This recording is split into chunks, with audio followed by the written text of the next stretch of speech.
St. Cardinals Planning Commission meeting to order. If you please stand for the Pledge of Allegiance. I pledge allegiance to the flag of the United States of America and to the republic for which it stands, one nation, under God, indivisible, with liberty and justice for all. Thank you, everyone. If I could have a roll call, please. Commissioner Bradley? Here. Commissioner Gutierrez? Present. Commissioner Harper-Pedersen is absent this evening. Vice Chair Silberman? Present. Chair Bergman? Present. Okay, the next item on the agenda is a public comment. Public comment is limited to items not on the posted agenda. The Commission may briefly respond to statements made or questions posed as allowed by the Brown Act. However, the Commission's general policy is to refer items to staff for attention or have a matter placed on a future Commission agenda for a more comprehensive action or report. Is there anyone here wishing to speak on something that is not on the agenda for this evening? Okay, all right. Seeing none, we'll move on to the approval of the minutes. Do we have any changes or modifications to the April 17th minutes? I didn't see any. Move approval. All right, that'll... Second. Do we get a move in a second? Was that a second? Yes. Okay, thank you. Roll call, please. Commissioner Bradley? Yes. Commissioner Gutierrez? Yes. Vice Chair Silberman? Yes. Chair Bergman? Yes. Okay, the next thing on the agenda is the approval of the consent calendar. Consent calendar items are considered to be routine and will be enacted by one motion. There will be no separate discussion on these items unless members of the Commission, staff, or public request specific items to be removed for separate action. Item A is general plan conformity determination for capital improvement projects proposed for the fiscal years 2017 through 2019. Is there any discussion? We can't. It's unless someone wants to pull it from consent, we either need to approve it or not. Move approval. Second. Roll call. Commissioner Bradley? Yes. Commissioner Gutierrez? Yes. Vice Chair Silberman? Yes. Chair Bergman? Yes. Okay, the next item on the agenda is the public hearing, and the procedure for the public hearing is as follows. The staff will present a report on the history, physical features, etc., on the application, followed with the staff's recommendation. The applicant will make a presentation. Thereafter, interested members of the community may speak on the proposal. When all interested parties have had an opportunity to be heard, the hearing will be closed and no further discussion from the floor can be held. The Commission will then consider the evidence and make its recommendation. If you challenge a public hearing item in court, you may be limited to raising only those issues you or someone else raised at the public hearing described in this notice, the public notice, or in written correspondence delivered to the city at or prior to the public hearing. Speakers should fill out a speaker form found by the door and hand it to the recording secretary prior to addressing the Commission. The speaker should come up to the microphone to speak since the meeting is being recorded, and this will assist staff in preparing the minutes. So we have a pretty heavy agenda today, but I think we'll be able to get through this. First thing on the agenda is 600 Knoll Avenue, APN 050-261-460, consideration of a modified grading and dirt haul certificate for an alternate dirt haul route. And do we have a presentation? Yes. Good evening, Chair and Commissioners. My name is Lisa Porras, and I will be giving this presentation to you this evening. As you may recall, the Commission did approve design review and an associated grading and dirt haul certificate for the property at 600 Knoll Drive back in November of last year. As part of that approval, one of the conditions imposed on the project was to require that staff work with the applicant and our public works staff to determine if there was an alternate route that could be proposed that would ostensibly meet the objective to require that trucks not turn around on site and not need to pass each other en route to and from the project site. So before you this evening is that alternate route that the applicant and staff have looked at, of which has been reviewed by Public Works. They have no objections. So as this diagram shows, I will start with the route to the site and the proposed route to the site. And again, this is found on page 2 of your staff report, is from traveling US Highway 101 North, the trucks would exit on Whipple, turn left on Whipple, Circle and then turn right onto El Camino Real, make their way to Britton Avenue where they would turn left, and then turn right onto Cordilleras Avenue, make a right on Elizabeth, and end at the corner of Elizabeth Avenue and Knoll Drive. When trucks exited the site, they would be exiting onto Elizabeth Street, turning left onto Orange, making a sharp right onto Cedar, making their way to Britton Avenue, and then turning left and then proceed all the way to U.S. Highway 101 South. So again, that is the proposed alternate route pursuant to a previous condition that the Planning Commission had requested. Staff had sent out the notice to all neighbors as required per code, and we received several comments back. There were emails and I think a phone call made with comments noted, and those are reflected in the staff report. But to summarize, some of the concerns received was with the dirt haul route and its impact during the school session, concerns about dust and damage to the road. These are similar comments that we had heard before, and conditions have been and are carried forward in the revised grading and dirt haul certificate. For example, condition number 24 addresses dirt and dust pursuant to the Bay Area Quality Management District best management practices. You'll see that as condition number 4 in the dirt haul certificate. With respect to concerns about damages to the road, condition number 6 addresses that. There is a requirement to post a bond and also survey the conditions of the street after the activity occurs. Although not noted in the conditions of approval, I am told by the applicant that their plans for grading wouldn't occur until after school adjourns, so there would be no impacts or conflicts associated with that particular schedule. The applicant notes that the dirt off-hauling from the site would occur over a period of 5 days. There is a condition in the certificate, this is noted as condition number 18, which requires courtesy notices be sent out prior to the grading activity. We did receive a request from a neighbor to propose an alternate route, which was emailed to the commission, and a copy is available on the dais. And since that time, we just recently received another letter from a neighbor this afternoon, which is also available on the dais. Should you choose to make a motion to approve the alternate route that is being proposed to you this evening, this would be the motion you would make.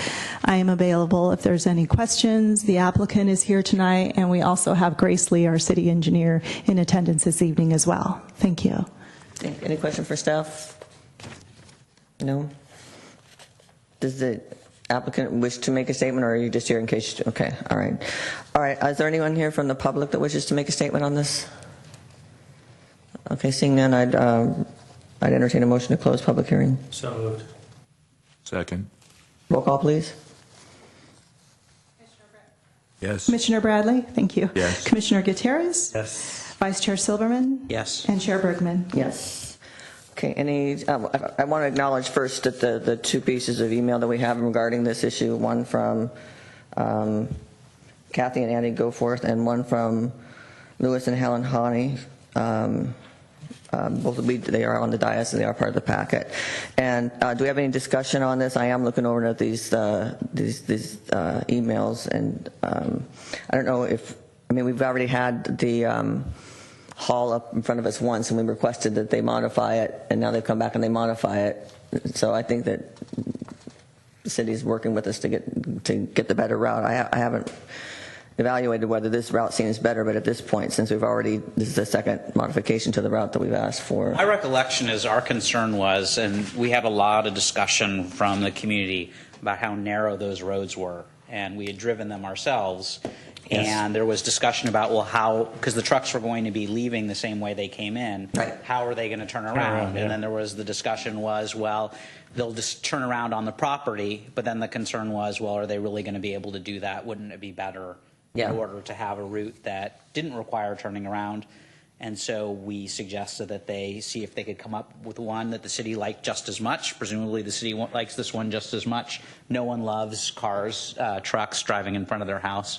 So while I'm sympathetic to the folks who may not have had their their house as part of the route before, although actually I think one of them actually did the first time as well with the other route. I mean, I'm prepared to approve it without any further discussion. Any other comment? Well, Public Works has gone through this with the staff, so I don't know if this is the best alternative route that they've come up with. And I know we've done this multiple times on multiple grading permits and dirt hauling permits. That's always a concern of ours. So if staff's made the recommendation, this is the best way with Public Works' recommendation, I think that we should probably just go with that. Okay. Any All right. other discussion? There's no other discussion. I'd entertain a motion. I move that the Planning Commission grant approval of the amended grading and dirt haul certificate for 1532 cubic yards of total grading and 1172 cubic yards of off-haul associated with the construction of a new single-family residence and associated accessory buildings at 600 Knoll Drive, APN 050261460, based on the findings and for the reasons incorporated in the staff report and as conditioned in the grading and dirt haul certificate. Second. Roll call, please. Commissioner Bradley? Yes. Commissioner Gutierrez? Yes. Vice Chair Silberman? Yes. Chair Bergman? Yes. Okay, the next item on the agenda is 520 El Camino Real, APN 050-074-020, consideration of an amendment to the below market rate housing plan approved on May 16, 2016. Good to see you again. Thanks. Good to see you too. Okay.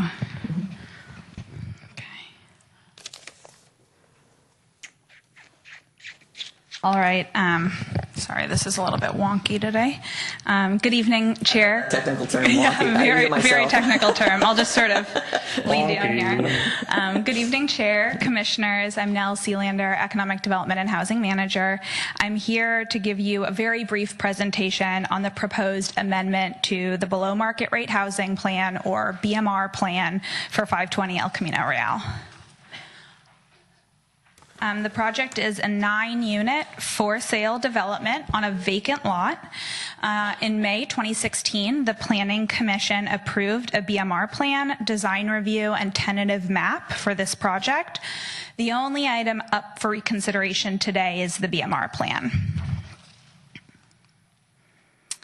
So to put this project in context, I wanted to give you a brief refresher on the BMR requirement.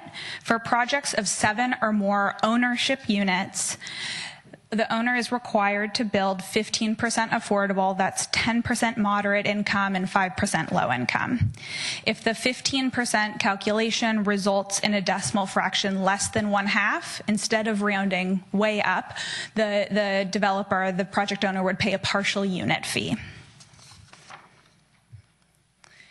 What this translates to for 520 El Camino Real is a requirement to build 1 moderate income for sale unit and pay a partial unit fee of approximately $100,000. Originally, when the project owner applied for entitlements, they proposed an alternative to that requirement. Specifically, they proposed building 1 very low-income rental unit. And the Planning Commission approved that alternative last May and provided a concession in the code compliance certificate, which is required for BMR rentals in order to restrict the price for the 55-year term of the rental restriction. And that concession was a waiver of the partial unit fee. So since the May 2016 approval of that project, the property sold, and the new owner has proposed amending the BMR plan to revert back to the basic BMR requirement. And that amendment would provide for 1 moderate income unit and then the payment of the partial unit fee. Staff recommends approval of this amendment. And here's the formal motion for you for your consideration. I'm available to answer any questions on this, as is Laura Russell, our senior planner, who's worked on it a bit, and the project architect, Moshe Dinar. So we're basically, if we approve this, we're approving to move it back to what our code specifies and just not have the waiver, but to have it fully comply with our code. Correct. Okay. Any other questions for? No. Okay. I don't see anything in the code compliance certificate that deals with selection of the unit, is that located somewhere else? Of which specific unit? Yes. So the first. Not the specific unit, but the choice between a moderate income for sale unit and a very low income rental unit. I don't see any change to the actual code compliance certificate. Is it somewhere else? So it's written as, we didn't change the language of the original entitlement, or the original code compliance certificate, which just states that the below market rate housing agreement will be executed and approved by the city attorney and the housing administrator. So we left all that language as is. It was never specified in the code compliance certificate that it was a rental agreement. It just relies on the staff report and the minutes from that meeting for the approval of that approved BMR plan. So the BMR plan you'll see is attached to, it's the second attachment, attachment 2, which lists specifically what is being proposed, which is the moderate income unit and where it's located in the building.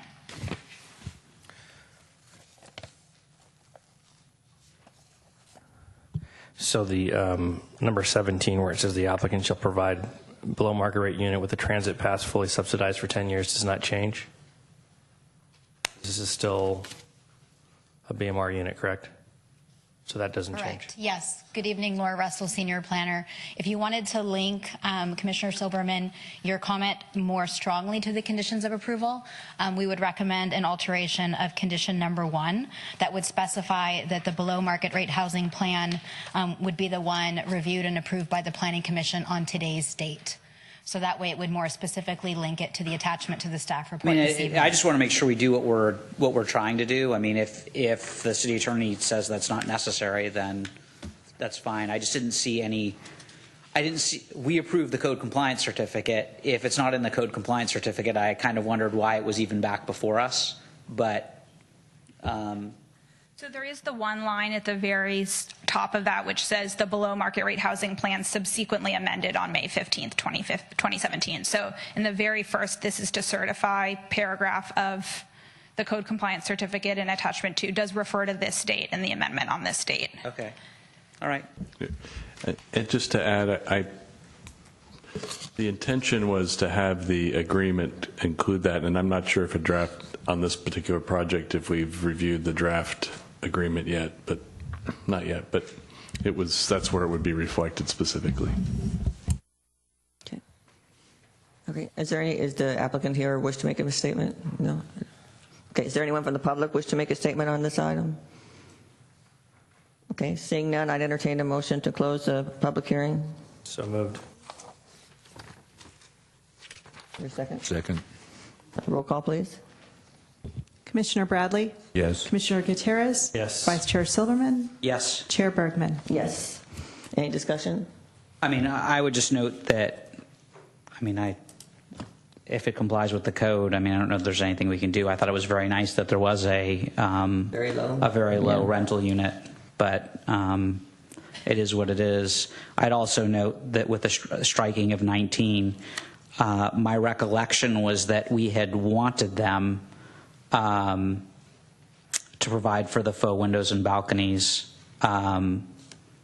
So I think we couldn't require, my recollection is we couldn't require them to do it, but we made it an option for them. It seems weird to strike it out, but otherwise it's fine with me.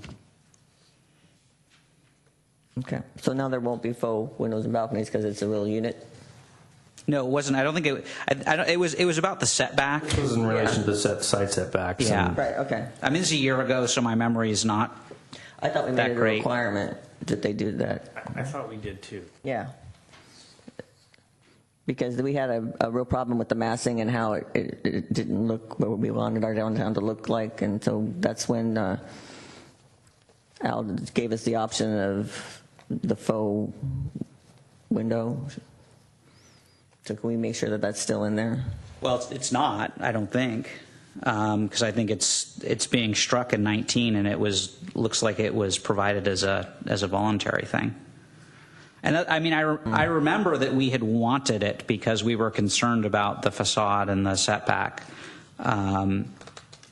But, you know, again, it was a year ago, so my memory isn't super Can we get clear. some help from staff on this one? Angela would remember if Angela was here. Yeah. If I recall correctly, the issue had to do with the openings that were proposed. So by having, you know, out of compliance with the code, but because the applicant was proposing an alternative to the BMR plan, one of the incentives that they were offered was to have some flexibility with that code requirement, and which would allow them to put in some faux windows rather than having them be the real windows. I mean, they wouldn't be able to do the real windows because they wouldn't comply with the code requirements. So that was specifically tied to the to sort of like a concession that they would receive by proposing that BMR alternative for the rental unit. So I don't remember it that way. I don't either. I remember it, and that's what I was actually talking to Nell about. I don't remember it as a concession for BMR. I remember it as a design review issue, and it was required to be done. And they were going to work with staff on the design of that. That's what I remember. I mean, this has a link to the BMR, and that wasn't my recollection. And I was trying to review the ending of that meeting, but I did hear most of the communication during that meeting, and I think that's what we were all saying at that point. Give staff just a minute. Thank you.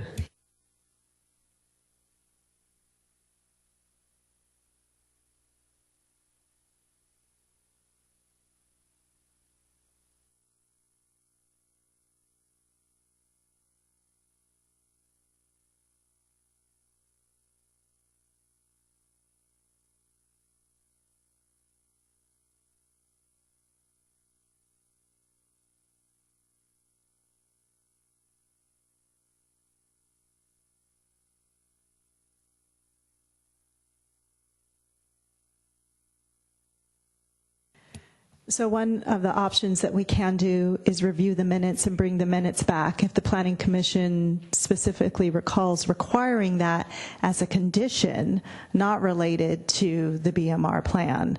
And I think that's what the Planning Commission is stating this evening, is that you don't recall linking it, or it was not your intent to have it be linked as part of the BMR alternative.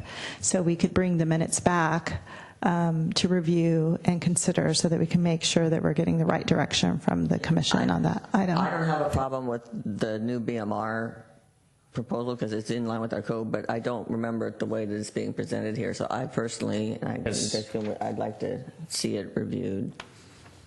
That last element to it.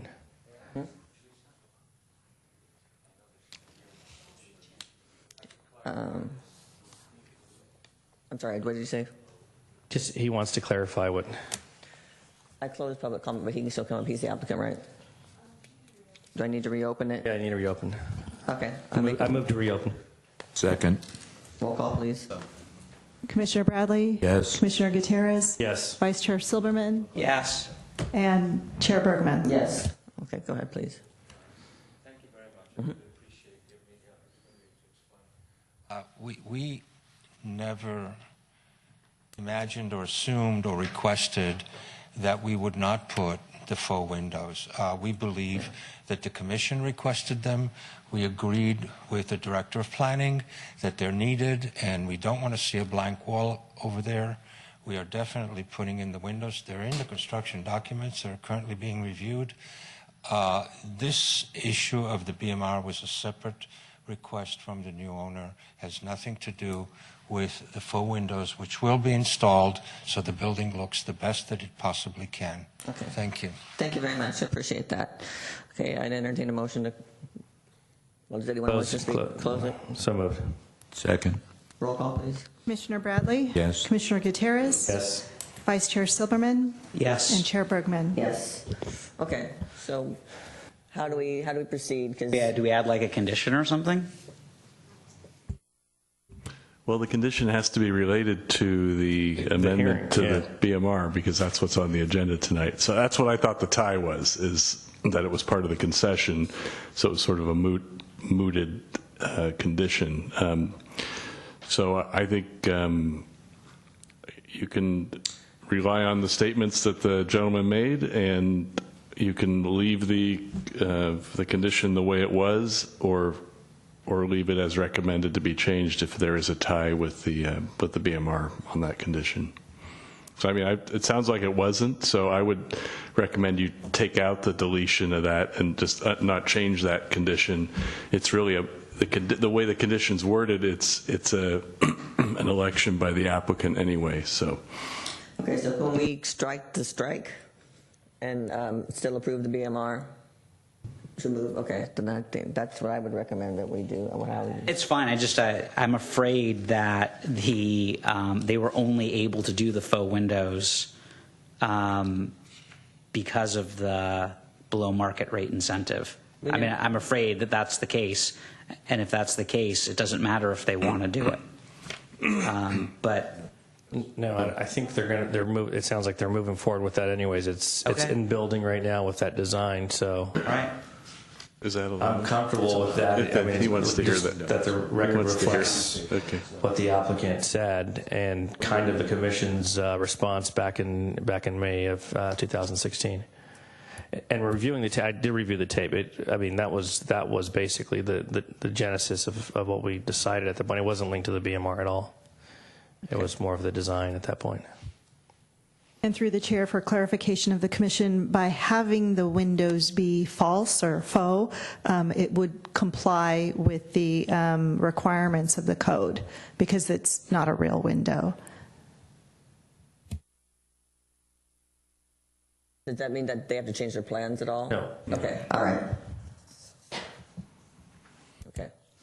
Okay, I'd entertain a motion, or, yeah. Are we ready to move forward with the motion on this? Yes. Okay. Guess I'll make the motion since nobody else is. I move that the Planning Commission grant approval of the request to amend the below market rate housing plan at 520 El Camino Real, PN 050074020. Second. Are we going to strike the... Are we going to unstrike condition 19? Striking condition 19. Unstriking. Okay, unstriking condition 19. Okay, now I think we're ready for a second. Second, my second. Okay, roll call. Phew.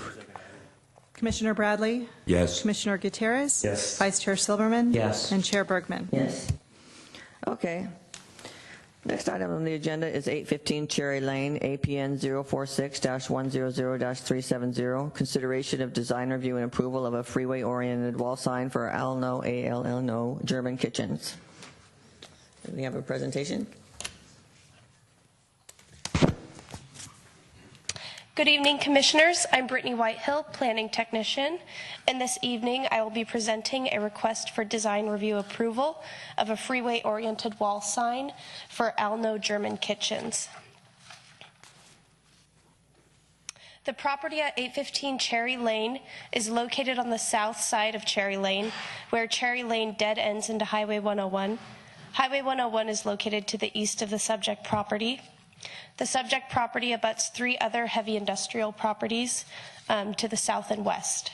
The property is zoned heavy industrial, and the general plan land use designation is planned industrial. The applicant proposes to add a 41.5 square foot freeway-oriented wall sign that reads Alno German Kitchens. The words are comprised of 5-inch deep internally illuminated channel letters painted in red, and the applicant has recently provided some color samples if you want to see those. The letters that read Alno are capitalized and 28.5 inches tall. The letters reading German Kitchens are approximately 22 inches tall. The total dimensions of the proposed signage are 28.5 feet in height and approximately 25 feet wide. 28.5 inches in height. The wall sign will be mounted on the east elevation facing Highway 101. And staff has not received any comments from the public regarding these applications. This is the motion that you would make should you choose to approve this application. And representatives from the applicant, the Sign Works, are here to answer any questions, and I'm also available for questions. Thank you. Doesn't sound like anything from this sign is out of compliance. We're not asking for any waivers or anything like that, so everything is within code? That's Okay. correct. All right. Any other questions for staff? No? Okay. Does the applicant wish to make a comment or just, okay? Okay. All right, thanks. Does anyone from the public wish to make a statement on this item? Okay, seeing no one, I would entertain a motion to close the public hearing. So moved. Second. Roll call, please. Commissioner Bradley? Yes. Commissioner Gutierrez? Yes. Vice Chair Silverman? Yes. And Chair Bergman? Yes. Any discussion on this? Okay, I'd entertain a motion. I move that the Planning Commission approve the application of Design Works for design review, approval of one-wall sign reading Alno German Kitchens at 815 Cherry Lane, San Carlos, APN 046-100-370, based on the required findings and for the reasons incorporated in the staff report. Second. Roll call, please. Commissioner Bradley? Yes. Commissioner Gutierrez? Yes. Vice Chair Silverman? Yes. And Chair Bergman? Yes. There you go. Okay. All right, next item on the agenda is 835 and 883 East San Carlos Avenue, APN 046-090-380 and 046-090-390. Consideration of design review, sign program, and conditional use permit. And do we have a presentation? Thank you. Good evening, Hello. Commissioners. Lisa Costa-Sanders, Principal Planner. The project before you, sorry. Try that again. The project before you tonight is a, there we go, coordinated development between two property owners. The rear parcel at 835 East San Carlos Avenue is just over 44,000 square feet and contains an existing 20,000 square foot building. That parcel is adjacent to Highway 101. And the front parcel at 883 East San Carlos Avenue is 37,000 square feet in area with a 17,000 square foot building. The properties are both adjacent to East San Carlos Avenue, which is a private road with public access easements. The site is also adjacent to the new Landmark Hotel development, which is currently under construction, and located near the future traffic signal that would be located at the intersection of East San Carlos Avenue and Industrial Road. There's also a future bike and pedestrian overpass that would link from East San Carlos Avenue over Highway 101 to Redwood Shores, and so that would run directly along this property frontage. The request before you this evening is for design review for a coordinated facade improvements for a conditional use permit to allow a mix of retail and office uses with commercial uses, and a coordinated sign design program. On the design review, the facade improvements to the existing building involve a coordinated design to complement the architectural theme of the new Landmark Hotel. There's no additional square footage or other modifications to the building beyond just the facade improvements. The design includes use of stained vertical wood siding, stone veneer, stained redwood trellis, metal-clad canopies, and new glass storefronts. The use of varied colors and materials, together with the new storefronts, breaks up the current blank walls to create a more attractive and updated building facade. And I have the...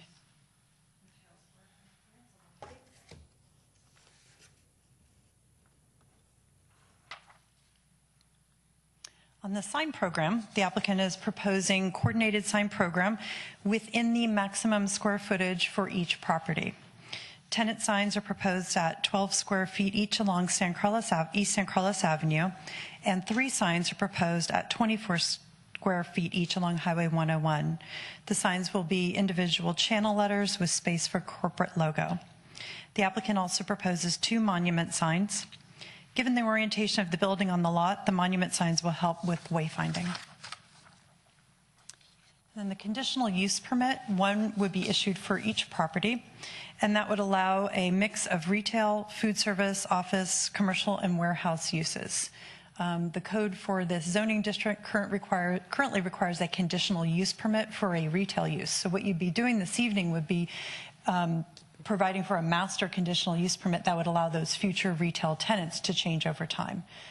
We've heard a lot from tenants that it's quite cumbersome process to go through, costly, timely, to get a new conditional use permit each time there would be a change in a tenant. So this would approve that moving forward. What staff would do with each application is evaluate it to make sure it complies with any performance standards in the code and make sure it complies with the on-site parking requirement. So as you see with that table, there is a limitation on how much retail space can be occupied. So there will continually be a mix of some commercial or light industrial uses, maybe a warehouse use with this potential new retail uses. And then any, let's see, outreach. The applicant did mail an outreach letter, did not receive any comments. Staff mailed and published the public notice on 2 occasions and has not received any comments. I have before you the motion should you wish to grant the approvals, and both property owners are also here this evening if you have any questions of them as well as their architect, and I'd be happy to try to answer any questions. Any questions for staff? So I noticed in the report on page 3, it says the project includes new landscaped areas, and then it says, and I quote, in an effort to comply with the city's 10% on-site landscape area requirement. So right, how really close to 10% are they? Since it's not a new building, it's not an exact requirement. One building does comply with that requirement, and the other building, unfortunately, due to the parking and other site restrictions, does not fully comply. I'm just wondering because, I looked at the renderings and there were all sorts of, nice little trees on the renderings, and the landscape plan says they're going to take one tree out and put one tree in. Correct. So are all of those trees already there? Correct. So at the frontage, there's existing trees along Industrial Road, and one tree needs to be removed to make way for the new traffic signal. And so that tree will be relocated. So it'll be replaced with a new tree. I mean, I went by, all of these trees on the rendering are out there right now? No, the applicant's shaking their head. That's why I worry about these renderings, because, this is not what the site looks like as far as landscaping. Oh, some of those trees are the ones in front of the landmark site that you're looking at. There's a few trees along the building frontage. Those are existing. So how many trees are there out there right now? I didn't do a tree inventory, so I'd have to have the applicant respond to that. Okay. Can we require more trees? I'm having a Scott Marsters moment. It's really a limited site. For the trees. And I know we talked about opportunities to plant some trees, to get some additional landscaping. Maybe the architect can go into that a bit, but it's pretty tight with how the parking is laid out. And the other thing, I was looking at these, on the next page, there's the parking that they would, is this the existing parking? Exactly. So they currently have 95 spaces, and this is how they're proposing allotting them? Right. I believe there's a little bit of a reconfiguration at the rear, but yes, this would be the total parking. But they have 95 spaces now? Let me clarify. They're going to be restriping the lot with the repaving that's being completed by the Landmark Hotel. So at the completion of that, this will be the number of parking spaces. I'm not sure about the previous condition. Maybe the applicant can come up. We'll let the applicant respond. Yeah. Because we reviewed the parking layout in a coordinated design with the Landmark Hotel. There needed to be some reconfiguration due to the grading site changes.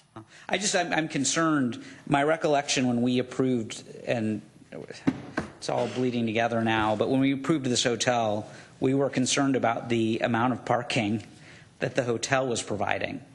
And we were assured, because it was, and correct me, parking guru, my recollection, it was less spots than rooms, and then there was nowhere for the employees to park, and then we're going to put changing use now. Yeah, we're changing use across the street, except it's not going to need to be approved by the Planning Commission, and we don't know what's going to be there, and we don't know how much parking is going to. Anyway, it's not. I don't mean to. It's not you. It's just there's just a lot of uncertainty in this proposal. Like just a lot of. I think the facade is beautiful, but there's just a lot of uncertainty left as to what's actually going to happen, what's going to go there.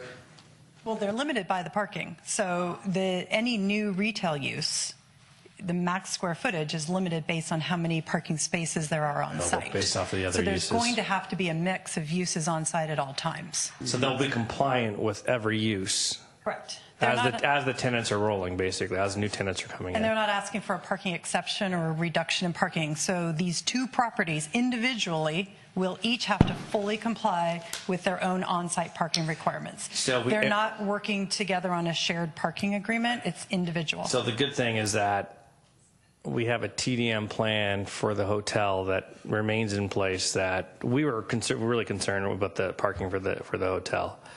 And so I think the mechanism would be, since they're going to be following code with parking requirements, it's probably going to fall back onto really looking at the TDM plan on a consistent basis for the hotel. Hotel, correct. Which we should be doing anyways. That's correct. But just in speaking to the conditional cost of the conditional use, I know we've talked about that and how expensive it is and the process for that. So I kind of like the way that this is kind of structured, given that the tenant mix is going to switch, but they'll be in compliant with every switch. So Correct. Any other questions for staff?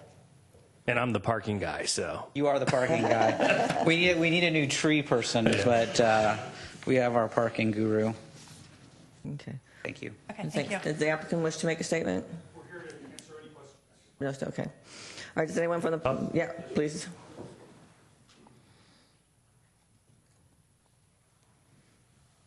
Good evening, council members. Thomas Knutson, 883 East San Carlos. I just want to clarify for Mr. Silberman, our Commissioner Silberman. With respect to what you see today, the plans for the new parking arrangement have already been applied for and approved via a permit that went in when the hotel closed. So the plans that are before you today for the parking is not in effect now, but they are part of a permit that has already been granted. So that's why there might be some confusion. And how many spots are there going to be? 40, plus 2 motorcycles, so 42 total. On just 883? For 883, yes. And then how many for 835? As written in the diagram. I don't actually know if you are adding or removing. Correct me if I'm wrong, but 835 is as it is. There's a few additional spaces in the back that'll be added as we fill the building and the parking requirement changes. We will make sure that those spaces it's just a reconfiguration. It just adds a few spaces. So all the spaces that are on my property now are going to stay, with the exception of reconfiguring the back lot to add a couple of more. But that, again, will just be as the use of the building changes, and we need those spots. So if you're trying to squeeze in a retail that requires more instead of an industrial, that's where the other 2 spaces will come in to be able to allow for that. Exactly, yes. Okay. Any comment on squeezing more trees on the property? You guys quickly went away from the Trees, please. Yes. Yeah. Please speak for the trees. I believe you all received a full set of the drawings that were distributed, and the landscape drawings accurately represent the trees that are a part of this permit application. Okay. I think it's consistent with most design, and I believe that's at the end of the set of drawings, if I recall the way these were bound together. There are 2 landscape drawings, L1 and L2, and they show exactly the number of trees. L1, I think, will show it. So I would suggest most designs that you see represented in 3D renderings are often more illustrative than representative. Landscape drawings are what we're committing to. Yeah, there's still quite a lot.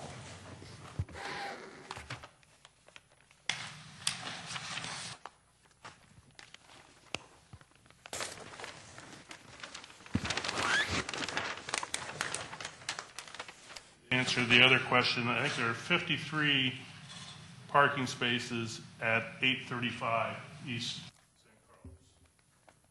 Thank you. Okay.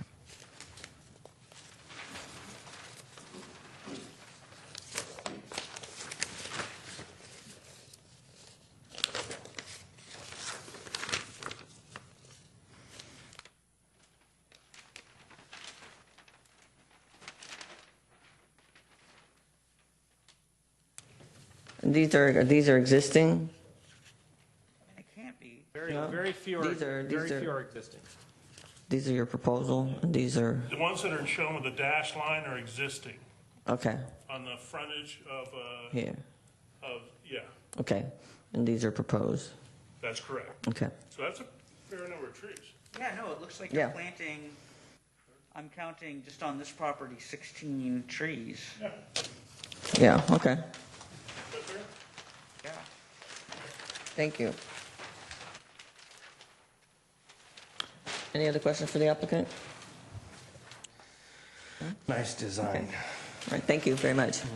Does anyone from the public wish to speak on this item? Okay, seeing none, I'd entertain a motion to close the public hearing. So moved. Second. Roll call, please. Commissioner Bradley? Yes. Commissioner Gutierrez? Yes. Vice Chair Silverman? Yes. Chair Bergman? Yes. Any discussion? I like that we're doing a master conditional use permit instead of having to have every single one changed. I think that's a good idea. I'll make a motion. Okay. I move that the Planning Commission grant approval of the requests for design review, conditional use permit, and sign program at 835 East San Carlos Avenue and 883 East San Carlos Avenue. Second. Roll call, please. Commissioner Bradley? Yes. Commissioner Gutierrez? Yes. Vice Chair Silverman? Yes. And Chair Bergman? Yes. There you go.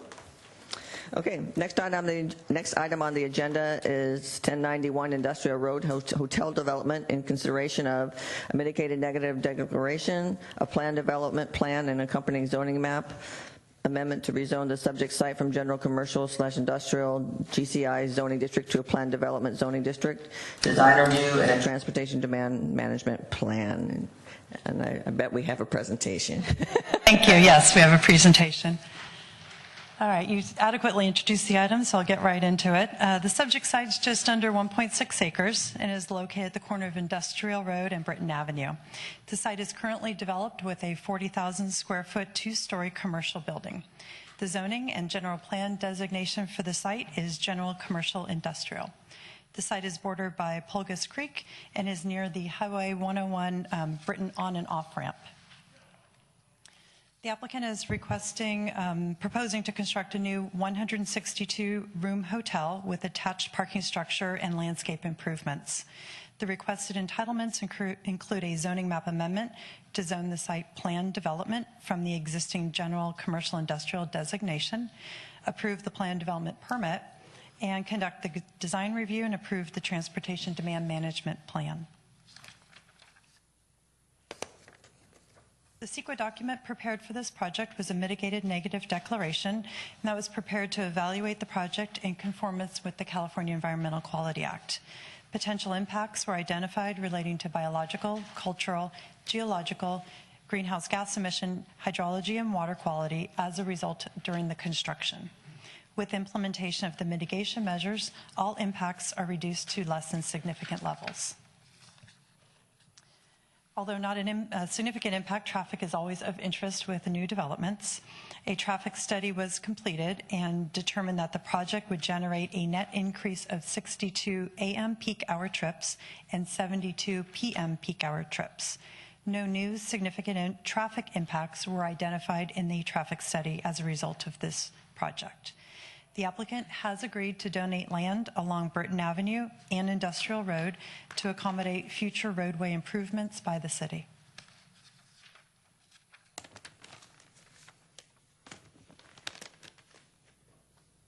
Jumping ahead there, sorry.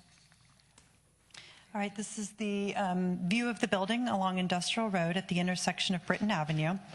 My apologies, an incorrect version of the building facade was included in your packet. This is the correct version tonight. And let me explain, the difference is relating to the parking structure. We're not trying to build a green monster here with a full wall. Rather, it'll be metal-clad parking structure that's a decorative element and have some elements of a green screen on it. Also, the metal clad is also shown as a decorative element in the upper levels of the facade adjacent to the window treatment.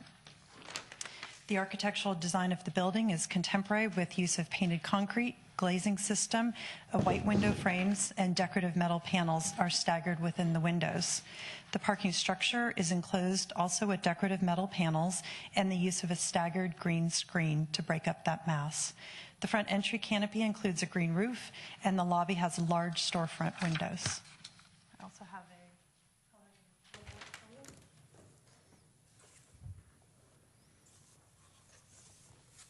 This is the building elevation. If you were traveling, you would see it southbound on Industrial Road. As you've seen, the green screen is staggered along the building frontage to provide design interest and break up the parking structure. The building design does wrap around all sides of the building. As you see here, we have the windows wrapping around as well as the decorative metal elements. The project also includes new landscape improvements adjacent to the creek, which are not represented in this graphic. We need to refer to the landscape plan. And then this is a view if you were traveling westbound on Britton Avenue, just leaving Highway 101. This is the rear of the building. The architectural details, as I indicated, also wrap around all sides of the building here, with the first floor storefront windows wrapping around, as well as the upper level guest room windows. The rear also includes the parking structure, the enclosed pool, and a green deck. The applicant is requesting a zoning amendment to rezone the site from general commercial industrial to planned development. The project complies with all development standards except the following that are listed here. Height, the request is to exceed the maximum 50-foot height limit with the new 80-foot tall building to the top of the parapet and 84 feet to the top of the tower. The code does require a creek setback of 25 feet. Currently, there's essentially no creek setback with the pavement of the existing parking lot. The applicant's proposing to improve that condition and has proposed a 10-foot creek setback for the new development. On floor area, they're requesting an increase from the 2.0 floor area to 2.46, and that's essentially to accommodate the parking structure. And finally, on signage, requesting allowance up to 360 square feet distributed throughout the building, as well as a monument sign. And the code currently provides to a maximum of 150 feet. And just to put you in context a little bit with some other developments that have been approved, the top is the proposed hotel, as I indicated, 80 feet to top of parapet, 84 feet to top of tower. And then the Windy Hill recently approved development is 87 feet 3 inches to top of parapet and 97 feet to top of roof screen. Palo Alto Medical Facility, that's all completed, total height of 84 feet. The applicant has submitted TDM program as required by code. They will be having a hotel shuttle for guests. On site, there's also showers, lockers, convenience, retail, fitness center, recreation amenities for guests as well as for employees. It is within walking distance of transit. There's a bus line as well as good proximity to the train station, and there is also sufficient bicycle parking.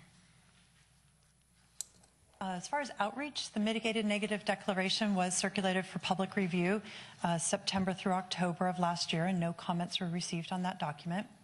The applicant also mailed information to property owners and occupants and reached out to the Greater East Side Board.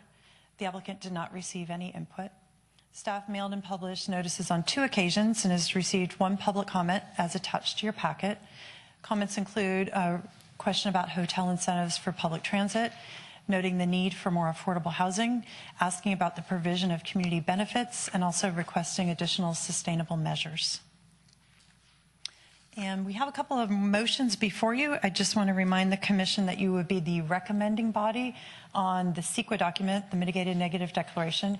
Also the recommending body on the zoning amendment, so the plan development permit and the PD ordinance, recommending that to City Council. So that's contained in 2 separate resolutions. And then you're the decision-making body relating to the design review and the transportation demand management plan. Those, that one certificate would be effective at the effective date of the PD ordinance, should the council approve it. I'd be happy to try to answer any of your questions. And sorry, I wanted to note for the record, you should have in front of you a public comment from resident Angela Harper Pedersen. And there's also copies in the back from that member of the public. So I'd be happy to try to answer any of your questions. And also, the applicant is here this evening. I think I want to declare an ex parte communication with the applicant before we go much further. Thank you. You want to load the applicant's presentation? And do we have any other, does the applicant wish to make a statement? The applicant has a presentation. brief presentation. Presentation, statement, sorry. Presentation, please.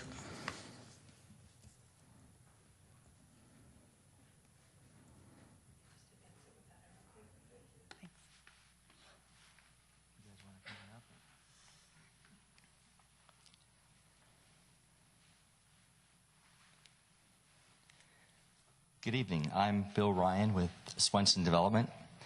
I wanted to introduce our team. First off, I've got Kevin Kiefer here from the Huntington Group, Scott McGill from Aubrey Cook Rogers McGill, he's our architect, Blair Edson from our construction team, Swenson Development, and my associate Cole Strombaum.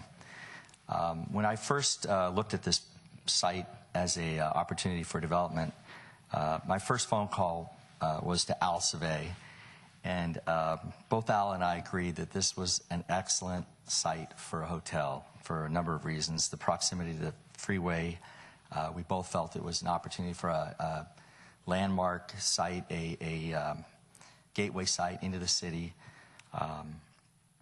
We have the opportunity here to create a tax base for the city using transit occupancy tax without any request for subsidies from the city. So we both concluded that this was the right path, and we've been on it ever since. My second phone call was to Kevin Kiefer, our partner in the hotel business. Our company does a lot of joint ventures with other hotels, groups, but Kevin was my first choice, and the reason being, I've been a long-term resident in San Carlos. I've lived in the city for almost 30 years. Not only am I concerned about the construction and the architecture of this project, but I'm also very concerned about the long-term management of the project. Kevin is a long-term holder. He's a pride of ownership builder, developer, and I'm proud to have him as my partner. I think you will be very proud of this project, and not only proud of it now, but proud of it in the future. And look forward to the balance of the presentation. I'm going to turn it over to Cole right now. Just want to talk a little bit about our planning timeline. We acquired the property in March of 2015. We were working with city staff, having initial discussions, and submitted our pre-application in September of 2015. Addressed all comments thoroughly and submitted our formal application in March of 2016. We've been working with city staff per their guidance on the design pretty consistently since then. We resubmitted in June of 2016 when the CEQA process was initiated. Since then, we've been working with them and in coordination with Public Works to dedicate our land, which was per their request for the plan, capital improvements at Britton Industrial. We're going to end up dedicating about 5,000 square feet of land, which will allow for the widening of both Britton and Industrial. I'll turn it over to Scott McGill, who can answer any questions about the architecture. Good evening, Scott McGill with ACRM Architects.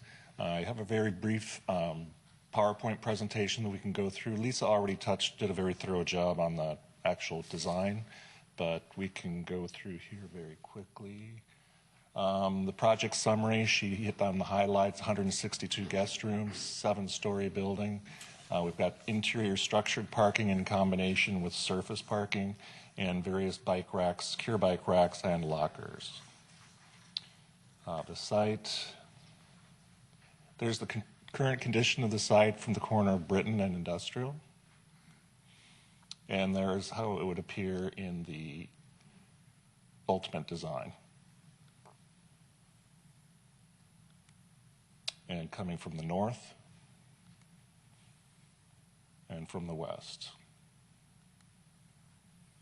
And then this would be the view coming off of the Highway 101. And the view from the highway. The proposed site plan, ample landscaping, limited surface parking. The majority of our parking is in structured parking screened from the public, which you see here in the yellow.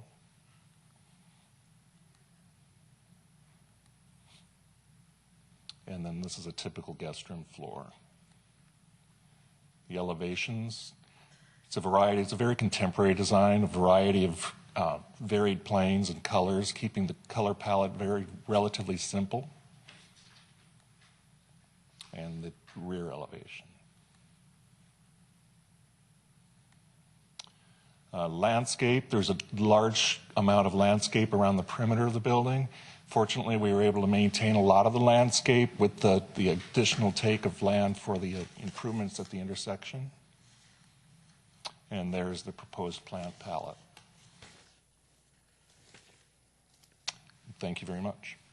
So all the parking is above ground, there's no below ground parking? That's correct. And why was that choice made? The existing water table, it's just, it'd be prohibitive to go underground.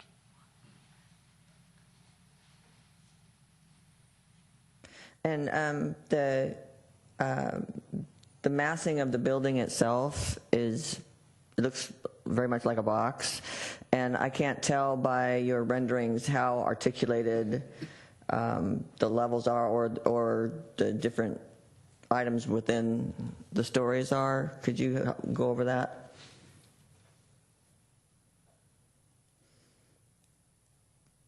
Looking at it from this angle, the actual parking garage is within the building, but then it protrudes out on this to become a large element that protrudes beyond the face of the building.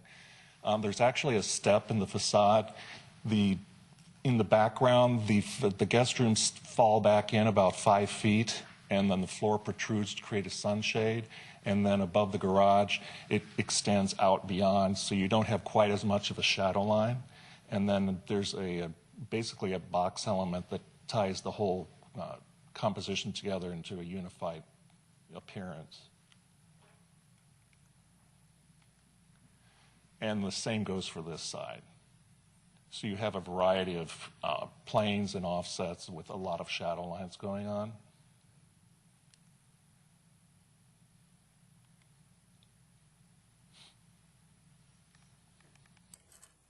You stop. Now this is looking at it from what direction? From industrial?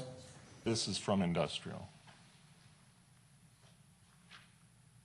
And that's from the intersection. And these plant renderings, I mean, that plant that's up on top of the lobby, that actually is that's part of the design, those plants that are there? Yes, it'll be a green roof. The artists took a few liberties making a lot of flowers in this thing. It will be mostly grasses. Anyone else have questions? I have some. I don't You want to wait until later? know. Well, first of all, just for the record, that the applicant reached out to me for a meeting, and I indicated that I didn't think it was going to be worth their time because I thought this was going to happen on May 1st when I wasn't going to be here. And then I spoke on the phone with one of the folks, and I warned them that I would ask about solar. And I see that that the response on solar was that there would be basically a space for it and wiring. And you know, if you could clarify, because if you're not going to put it in, you're not going to put it in. So Is there going to be solar or is there not going to be solar?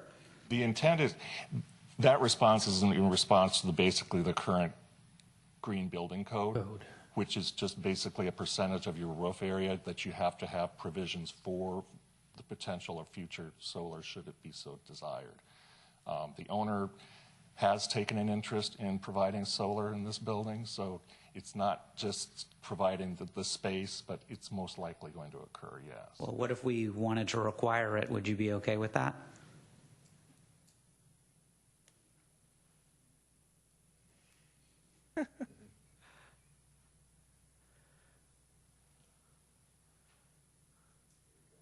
I mean, you can take more time if you want. I mean, I want to see it. I mean, I'm just one vote. I warned Cole, and if he had the bad fortune of having this, that I was going to ask for it. So, you know, hopefully. It's basically a financial decision from the ownership to make once he actually sees what it costs. But he just indicated that yes, he would. If you condition it, then that's what. Okay. And then as far as the bird-friendly glazing, you said you're going to do it. So can we condition it? Sure. Okay. And then as far as where your employees are going to park, where are they going to park?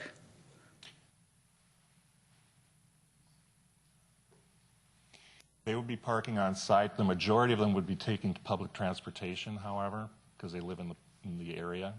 But there would be accommodations. When we do an actual analysis on a hotel of this type, we find that a lot of guests are not actually driving. A lot of them are taking Uber. So the requirement for the full 1 per guest key and 2 for employees, we find is a little bit heavy, and we end up over parking the building. Yeah, no, I mean, we've definitely heard, and this, I mean, I'm laughing because, like, we've had this discussion before. I mean, how many employees are you going to be having at the maximum employed time? Maximum employee time is 40. 40 at any given time? But that's mostly when there's not a lot of guests there, right? I mean, it's the opposite of when the guest times are, right? That's correct. That would be between checkout and check-in. I mean, are you opposed to providing some reasonable incentive for your employees to park? You know, whether, I mean, to take public transportation, you know, something like a 50% subsidy on transit passes or something like that? Yeah, they've done that in the past, yes. Okay, and if we had a condition, would that be okay? That's fine. Okay. I'll just continue to let Dave. What? I have all the same questions, so you can just run with it. I may be almost done. As usual, Mr. Crabb often has similar questions to me. Can you? I think it's probably fine, but can you talk a little bit about the permeability of the surfaces that you're using and what you're doing as far as water catchment and that sort of thing? Yes. Let me go.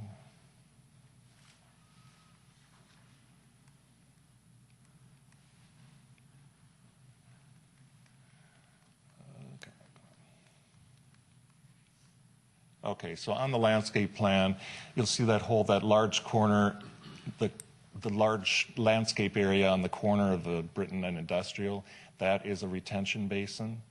And then the area to the entire back side of the hotel, between on the upper portion of the plan, that is also a long retention basin. So we're basically retaining all of our stormwater site, which is required per code. And then the permeability, we are looking at potential, this doesn't necessarily show it, but the surface parking would be permeable pavers, and then also at the pedestrian or the guest drop-off. But the actual drive lane would remain conventional. And why was that choice made? Just from a traffic standpoint, we find that a lot of times the permeable pavers don't hold up quite as well for heavy traffic. But in parking areas, they hold up very well. Okay. As other folks are making comments or asking questions, I mean, the condition I was thinking as far as the solar, It's tough because, here we are, we have to, well, you would prefer that we make a decision today. Obviously, we would prefer to make a decision today, but you probably don't know exactly how much solar you can put in. And there's cost. There's also the issue of, you don't want to overpower your building. So the kind of condition I was thinking of is something along the lines of, solar installed to the maximum extent feasible, considering the space available and the power needs of the building in consultation with staff. Do you think that could make it work? You could make that work? That makes sense. I mean, we're not yet to the stage where we actually have an actual mechanical plan layout for the actual roof, but that would be the intent, yes. As long as we're going to put solar on, we might as well maximize the value on what we can get. I think that's all I have. I hear Angela's comments as well as yours about the massing of the building. Bothers me a lot. But I'm not an architect. I don't know if Mr. Crabb has some opinions on that or suggestions. But obviously they worked very hard on the design. Yeah. There are portions of it that I really like. I like the green screen of the parking structure. It does feel, and to all due respect to the architect who actually does this for a living, it does on the renderings feel a little bit massive and blocky. But again, I'm not an architect, so I'm not gonna try and change the design of the building. It says, as far as the gray water is concerned, it says none's planned at this point, but if it's available, it'll be utilized. Don't you have to pre-plan for that? In other words, if you don't put it, I'm not sure, I'm asking the question, if you plan on using gray water, don't you have to plan for that ahead of time when you build something? Yes, that would be part of our plumbing design, yes. It'll be investigated as far as the feasibility of it, but that's definitely the direction we would prefer to take. Okay, so you still have to decide whether that's feasible or not? That's correct. Well, I mean, they could theoretically, recycle their own water and use it for irrigation. I mean, you could do that. It has been done, yes. Yeah. Have you thought about that? It's just another expense, right? Correct. There again, it's an economic decision the owner just needs to make. So we would certainly, as an architect and engineers, recommend going that direction. But if he comes back and tells me I can't afford it, then he pays my bills. Yeah, we're also allowing, well, if we approve this, we're also allowing, 30 feet above what it's originally, the height limit. So you're getting a lot of units in there for those 30 feet, right? Just my editorial. Okay. Sorry. Okay. Any other questions? None right now. Okay. All right. I'd like to say it's a handsome building, but 80 to 84 feet in height far exceeds anything that we have in San Carlos at this time. So keeping that in mind, but it is a nice-looking building. Thank you. There's a designer. He actually can comment on the design. Oh, yeah. Okay, thank you. All right, at this point, I'd like to open it up to public comment. I have one speaker card here for David Crabb, if you want to come up and address the commission.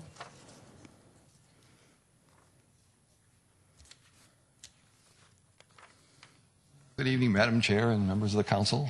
Here I am again. You all received my letter, it's already been referred to. Several items have been covered. The one that is not easy to answer, but I just want to put it on record, is this question about where do you expect the employees to live? Most hotel employees are low paid, and San Carlos is not a place where low paid people can easily afford to live. And so this goes back to the city's affordable housing approach. And I just want, every time we approve one of these projects, I just want the city to be aware that you're just making the housing issue more and more of a problem. So I'm just going on record for that. I think most of the items on my list are pretty self-explanatory. I've already covered several of them. I did, though, I hadn't expected to do this, but I went back and reviewed the design of the thing. And I quite frankly agree with Shannon, and maybe somewhat with David. I'm not too impressed with the design. All respect to the architect. And I actually went online and looked up a whole bunch of photographs of hotels and multifamily units about this size. And I'd like to share them with you, of far more interesting to my eye ways that you could handle this. And one of the things that does, well, this is a really serious, important corner, because 2/3 of the people, or at least half of the people of San Carlos, drive down Britain to go to the freeway, and they're going to see this. And so I think it should really be an impressive entryway to that area.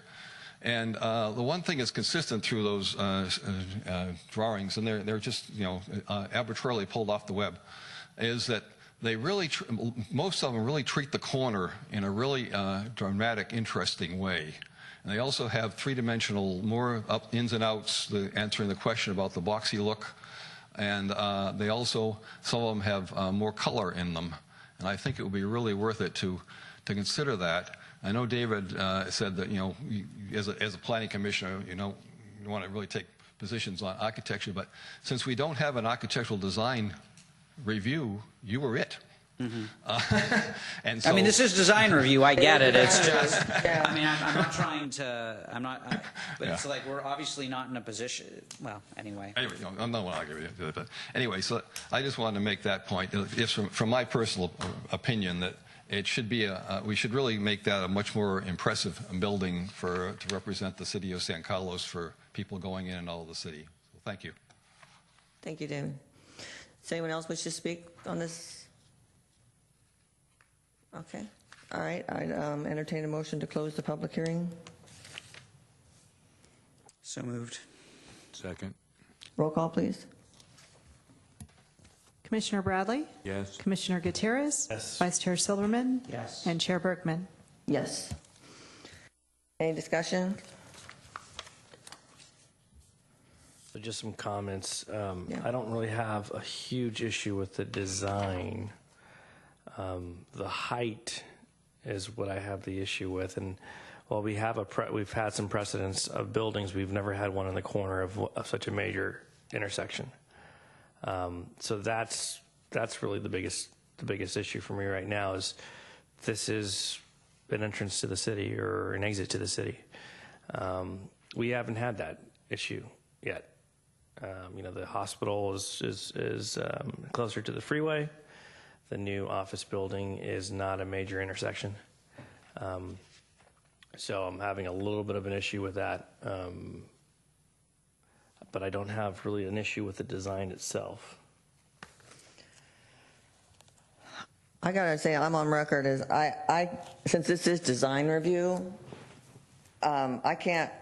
The boxiness of the building itself is enough for me to say no. Everything else about this project is well thought out, is well done, and I know that they gave land over to the city to help with the improvement, but it is, and I mentioned this to Cole, and when we spoke, it seems it's not articulated enough, and it's right at the opening to our city, and everyone does pass by this. So I'm very concerned about just the massing of the building, and would like to see an effort made to. I mean, there's several examples that were just passed down here to change the massing of the building.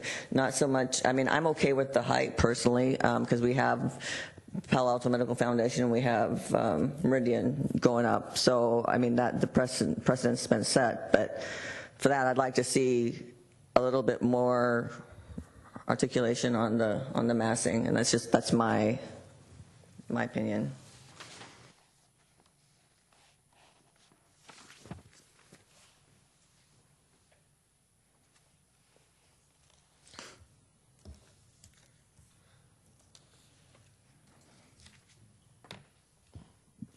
Don, do you have any comments?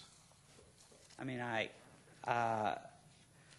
as I've said before, I recognize this is a design review. I'm not trying to abandon my responsibility, but, I don't really feel like I'm in a position to say the entire design is problematic, and I don't have a suggestion to simply change the design. I mean, basically, we're either approving it or we're telling them to go back and redesign the building. And I'm, although I like some of the pictures that Mr. Crabb showed better as a design. I mean,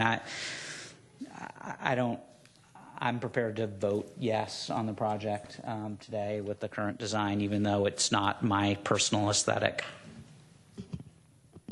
I think we should ask for solar and gray water. I think those are conditions we should put on those there's too. a lot of things I would ask for with an approval, including all the ones I covered. And I mean, if they're okay with gray water, I'd probably condition that as well. I'm not hearing I'm not hearing a huge objection, but they can still think about it. Just really using their own recycled water to the extent feasible to irrigate their own landscaping. I mean, to me, that just seems like good stewardship, and I'm hoping that they will not object to a condition. Yeah, I don't think they will. I'm sensing they won't. But Okay. I mean, So right you're now, okay I right don't now? yeah, I mean, like I said, I mean, it's not my personal aesthetic, but I'm not an architect. I'm not a design professional, and I don't hate it. It's just not my particular design aesthetic.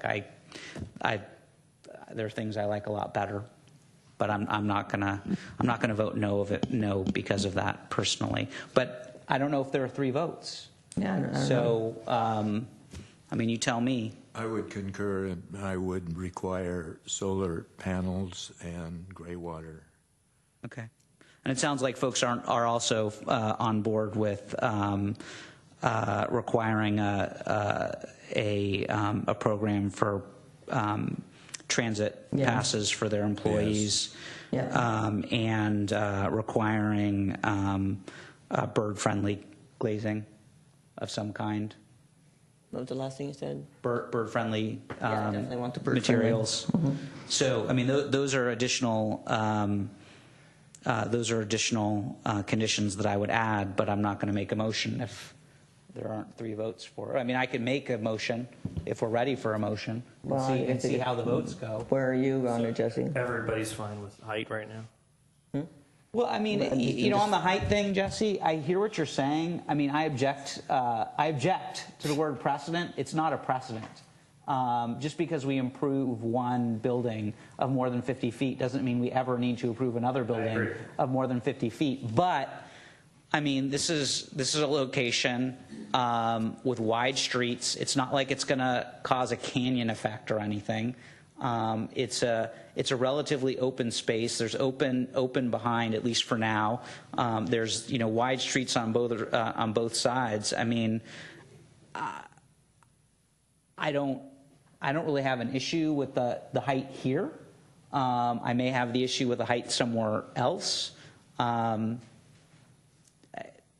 I don't have principal views against higher buildings, to the extent that there's a rationale for it. And here, it's the economics. And let's be frank. I mean, we're not deciding based on income to the city, but I mean, clearly, that partially drives this. I mean, you make it taller so they can have more occupancy, which means more TOT for the city. I mean, that's why you do it. And it's not like, anyway, that's my view on it. Appreciate your view, David. Always. Okay, so you're okay with the building design, other than the height? The design, I don't really have an issue with. It's, to me, it's somewhat clean of a design. It's not, again, the design that I'm most attracted to, but that's, like David said, it's my personal taste. It has nothing to do with it, really. But it's a clean design. Definitely far surpasses what's there right now. I just think in 10 years it's going to... Well, in 10 years it's going to look exactly the same as it does.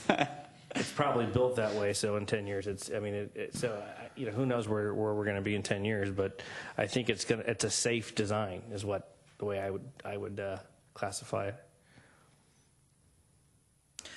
Okay, well, I think we're going to have to break these into two things, because I'm not going to, it seems like you have enough to pass it for the negative declaration, but I won't, I'm going to vote no on the design review. Okay, well, let's see how it goes then. Okay.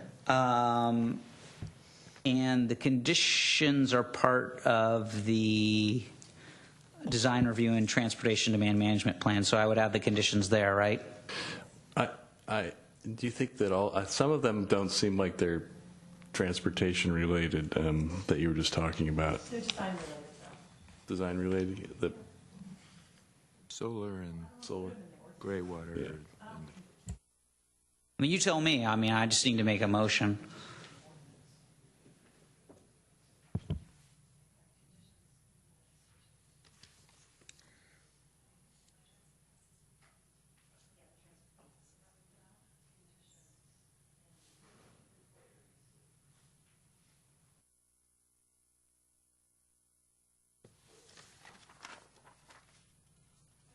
I mean, I guess we could add it to the plan development plan, right? I mean, I don't, it doesn't matter to me. I think the transit pass program could be on the TDM management plan, and then I think staff and I are in agreement that the most appropriate place is design review, because that's where there are conditions of approval. Okay. So I move that the Planning Commission adopt the resolution recommending the City Council adopts the initial study and mitigated negative declaration, adopt the resolution recommending the City Council adopt the plan development ordinance and planned development plan. I'll second. Roll call, please. Wait just a moment. I'd like you to take a separate motion on the environmental review and then move on to the other three instead of having them all in one motion. Not a problem. So I'm going to, with permission, I'm going to restate and divide my motion. I move that the Planning Commission adopt the resolution recommending the City Council adopts the initial study and mitigated negative declaration. Have a second? Second. Roll call, please. Commissioner Bradley? Yes. Commissioner Gutierrez? Yes. Vice Chair Silberman? Yes. Chair Bergman? Yes. I further move that the Planning Commission adopt the resolution recommending the City Council adopts the planned development ordinance and plan development plan. I'll second. Roll call, please. Commissioner Bradley? Yes. Commissioner Gutierrez? No. Vice Chair Silberman? Yes. And Chair Bergman? Yes. I further move that the Planning Commission approves the design review and transportation demand management plan for the new 162-room hotel at 1021 Industrial Road, APN 046-151-060 with additional conditions as follows. That the hotel provide a transit pass incentive program to the satisfaction of staff with direction that to the extent possible it be something like 50% subsidized transit passes for employees or something similar. That there be a condition that the project include installation of solar to the extent feasible with the physical space and to the extent maximum to meet the energy needs for the building in consultation with staff. That the project utilize bird-friendly glazing in a design and of a type approved by staff, and that the project utilize gray water to recycling its water for irrigation purposes to the extent feasible and as approved by staff. I'll second the motion. Roll call, please. Commissioner Bradley? Yes. Commissioner Gutierrez? No. Vice Chair Silberman? Yes. And Chair Bergman? No. That was just Well, two votes mean we have no action on that item. And since it's design review, I think it's, and it's in your purview. I think we need to have action on that. What I've normally recommended is that that we continue that item until you have at least 5 persons, unless you can determine among yourselves tonight whether a different motion with different conditions could muster 3 votes. Okay. Yours is because of the height? Well, didn't we, I mean, didn't we already approve the height as part of the I thought that was the plan development ordinance and plan development plan? Yeah. Yeah. So we've got the height, but not the design. It's design, yeah. Yeah. Uh-huh. So why did you vote for no on So the design design? is bulk and mass that was talked about. The ordinance is 18.29.060 that talks about this design standards. So that's massing, design features to eliminate massing, things of that nature. So you should focus on those requirements in evaluating the design concerns that you have. Well, I know why I voted it, but I'm not quite sure why you voted no on that. On the massing? Yeah. Or I mean, because the height was part of the plan development plan, which is the most. He voted no on that too. I voted no on that as well. So why did you vote on the design review? What part of the I design? voted yes on the negative declaration is what I voted yes on, correct? I know, but we have 2 votes no and 2 votes yes for the design review. What did you vote? Did you vote no? Did we take four votes right now? Did I miss one? No. It sounded like you said no. It's 2 and 2. What did you mean? So to vote? can we? I have a vote for the mitigated negative declaration. Then there's a second vote for the plan development and zoning map amendment and PD zoning. And then the third was design review and transportation management plan. So I have 3 motions. So I voted 2 on both of them, on 2 of them, right? You voted no on the second one, and the third one is Yeah. Yeah. I guess for the same reasons, really, the height and just the overall. I mean, the design itself. I don't really have a huge feeling either way on the design, as I mentioned, but the height is really the main indicator that I have an issue with.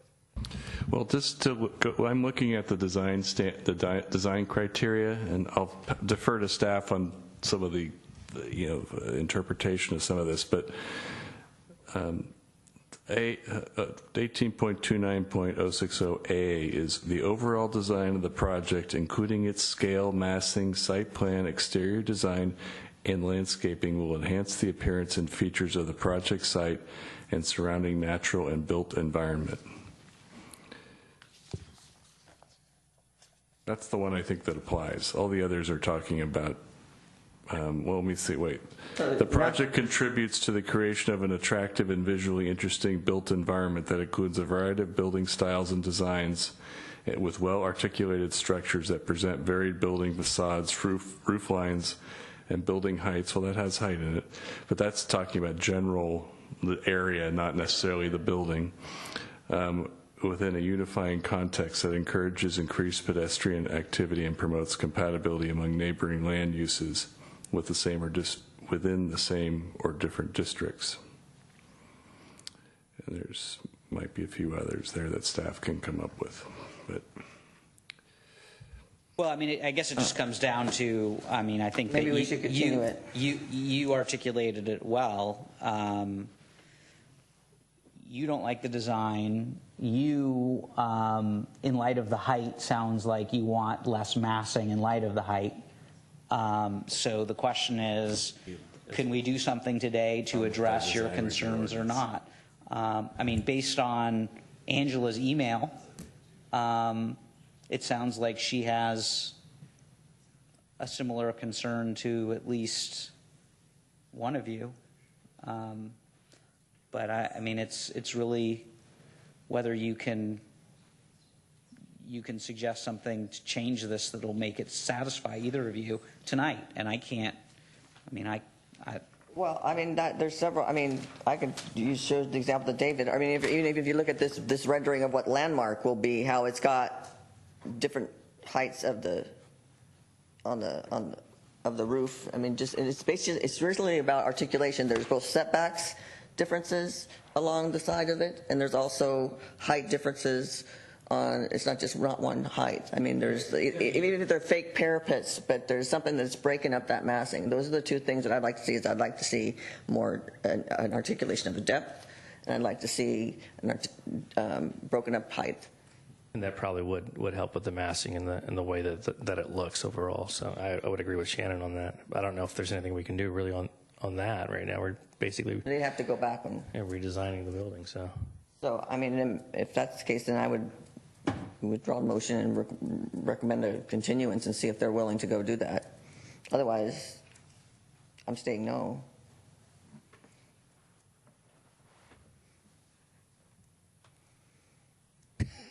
Well, there's a missing commissioner too, so it's up to the applicant whether they want to proceed with their current design and see what the fifth commissioner feels about the design using the standards, and then perhaps provide additional information, or you could provide some feedback that's specific to a design standard. So you don't want to, the worst thing you want to do really is design it from here without something in front of you. So yeah, but I wanted to give them some feedback as to what I was talking about, and I'm going to read part of what private citizen anyway, Angela says, I have concerns about the massing of the building proposed at 1091 Industrial Road. In the renderings, the hotel seems to cast a large presence over Britain that just straight up from the sidewalk. The setback from the street does not seem adequate for the building's large, flat, 7-story facade. I would encourage the commission to examine options that might soften the appearance of the building from the street.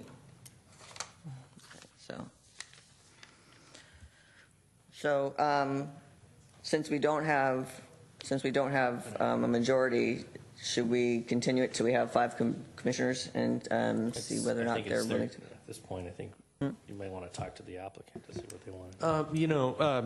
Madam Chairman, I think if we could ask the architect to address some of your concerns this evening, I think I'd like to hear a little bit from the architect. One of the challenges with this site in terms of reducing the height of the building is going to be economics. And, that'll be up to the developer and owner as well to maybe instruct us as to, where they are with that. We did meet with Commissioner Harper, and we talked about some of her concerns, and she did mention that she had an issue with regard to the height and massing of the building. We did talk about some architectural treatments that could potentially break up some of the larger elements, and one of the elements that she talked about was the section, if I could have the elevation up here, that would be helpful.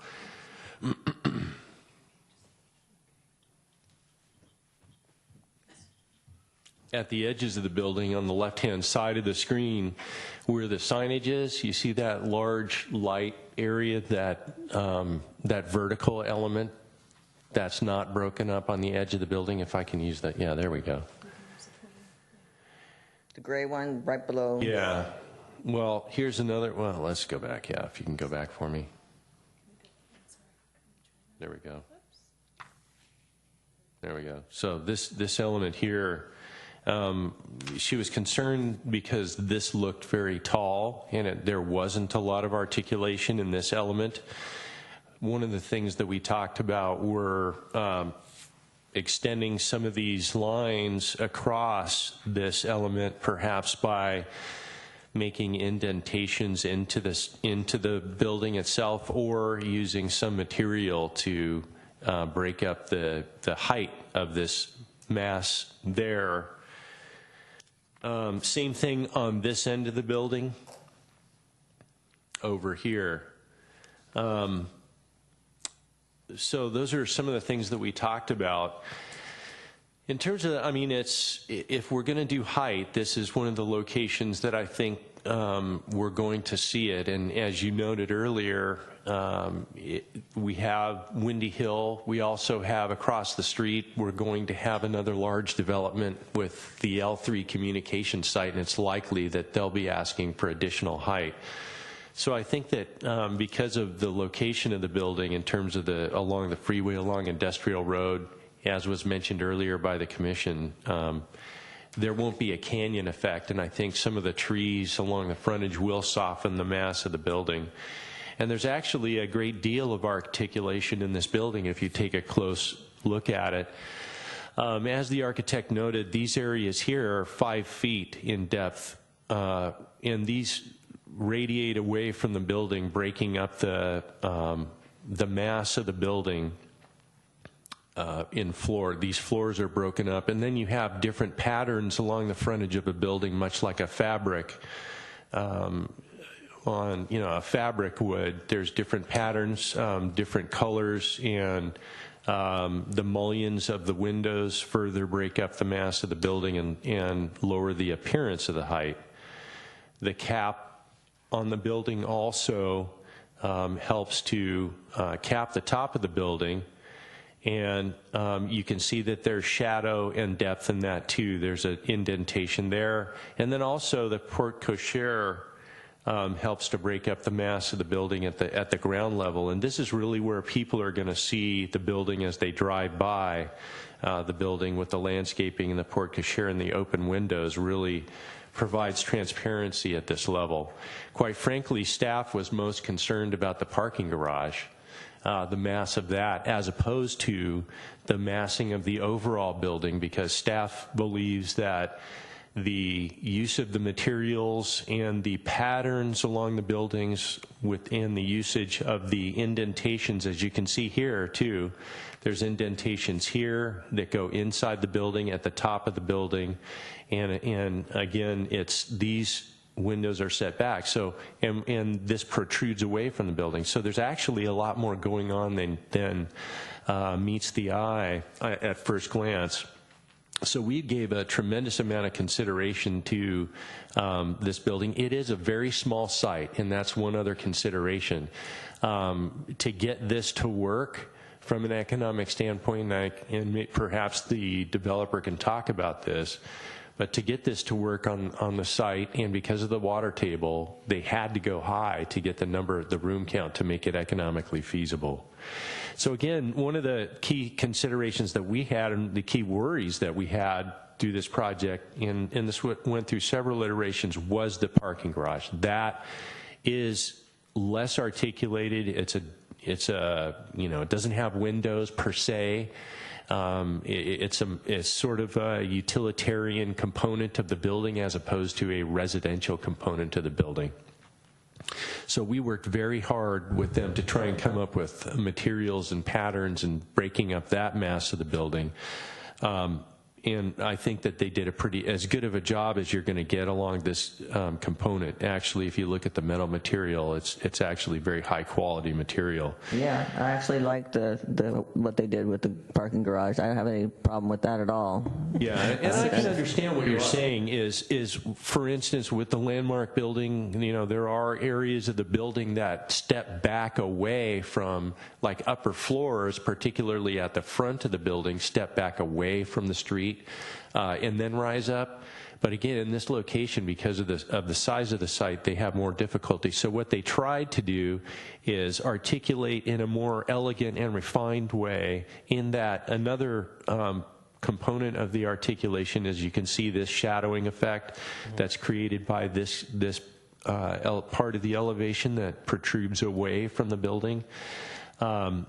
So I don't think you're going to change my mind on this by telling me more about what you see here. I think I'd like to hear from the applicant to see what they have to say, and I think I need to reopen the public hearing to do that, right?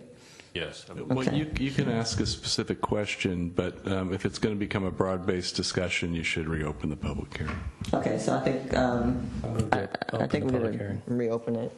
I move to open the public hearing. Second. Roll call, please. Commissioner Bradley? Yes. Commissioner Gutierrez? Yes. Vice Chair Silberman? Yes. And Chair Yes. Okay. Can we have the architect? I can get up and say a Okay. few words and then turn it over to the architect. Is this on? Yeah. By the way, I don't hate everything about this. You guys have done a really good job, and we want you here. We really Just do. so you know, we've worked back and forth with staff. This is not our first rendition. Okay. And there's been a lot of comment that has filtered back from staff and from council members and from public input. And so, yeah, we're very proud of it. I know it may not, you may not be able to see all the articulation, and if you give us a chance to describe it, I think that might help. In terms of the economics, unfortunately, you just cannot lose a floor and still have a viable project. It's plain and simple. This is an expensive site. It's expensive land. There's a cleanup that needs to take place on the site. There's some environmental issues. These are all things that we're going to do. But in order to fund that, we need these rooms, and without them, we don't have a project. So, I also did want to set the record straight. I did hear somebody say that this would be the tallest building. I believe that the hospital is the tallest, and then there are two others that are in the works, in the same scope that are in the works. But from a land use standpoint, there are certain areas where you want to encourage height. This is absolutely one of them. This is if the city were to look at where they want to see height, it would be in gateway areas along the freeway, and that's what we have. So I know you're concerned about height, but most concerned about height. Most cities are concerned as we are, and I'm concerned because I live here. And this is where height is being encouraged, because they don't want height where you're going to have neighbors complaining. The Landmark site was a good example. Even though it's near the freeway, there's neighbors that had concerns, and rightfully so. You don't have neighbors complaining here. We try to look at another site and try to get height. It's going to be very difficult. So that's why I would ask that you reconsider this as a site that you should actually be encouraging height. So I'll turn it over to the architect, and he can kind of walk you through some of the articulation. Thank you. And I know you worked really hard on this building, so please. I would hate to be an architect and everyone like call your baby ugly, We all know it's not version 1, so. How far is the setback from Britain? I mean, from the rendering, it actually looks like it's a decent distance from the street to me. It actually is. And that's even with looks like a part of a dedication or something. I mean, I was trying to figure it out, but it looks pretty far to me. It's 50 feet right there. 50 feet from Britain. Yeah. So, I mean, again, Newly aligned Britain. Yeah, because that's with the dedication. Yeah, actually, Wait, it you're would be from the 50? back of sidewalk. From the new back of sidewalk. Say that again, please. So it's 50 feet from back of sidewalk, so you actually have the width of the sidewalk in addition to that, to the face of curb. Mm-hmm. So I think that's just something that should be considered considered when you talk about massing articulation and massing. absolutely. You know, if you're that. already 50 feet from the street. I mean, the kind of things that would make a difference, I don't think are going to take away from any of I think they could do it without changing their room sizes. I mean, I'm thinking more, anyway. I'm curious to hear from the architect and see what. Yeah.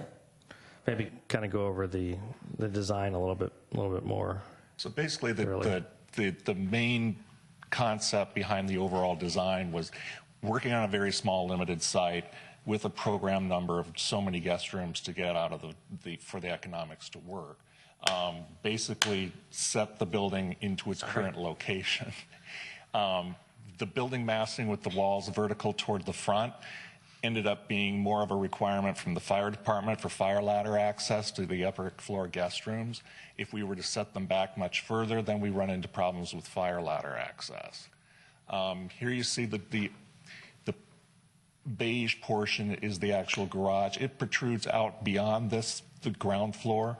The ground floor then steps back and is creates two different volumes. Once you get up to the next level, again, you have the large block for the parking garage.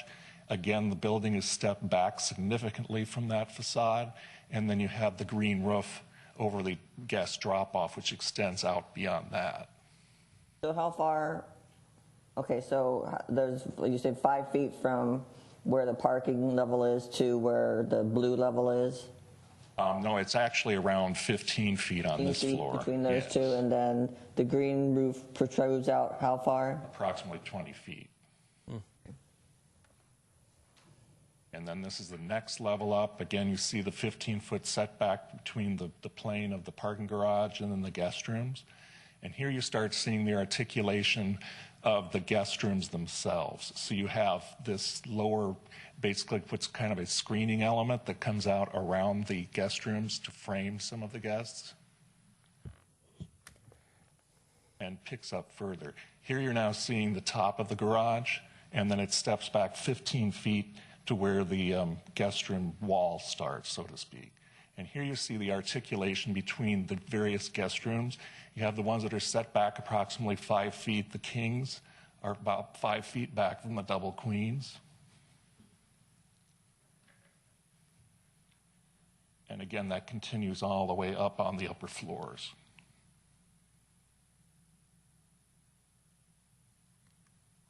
Yeah, this is the area that I'm having the problem with. Everything up to we get to where there's the 5 foot articulation between the king and the double queens. That's pretty much it. And then you said that on the front where it has all the kings, that basically is the way it is because of fire requirements.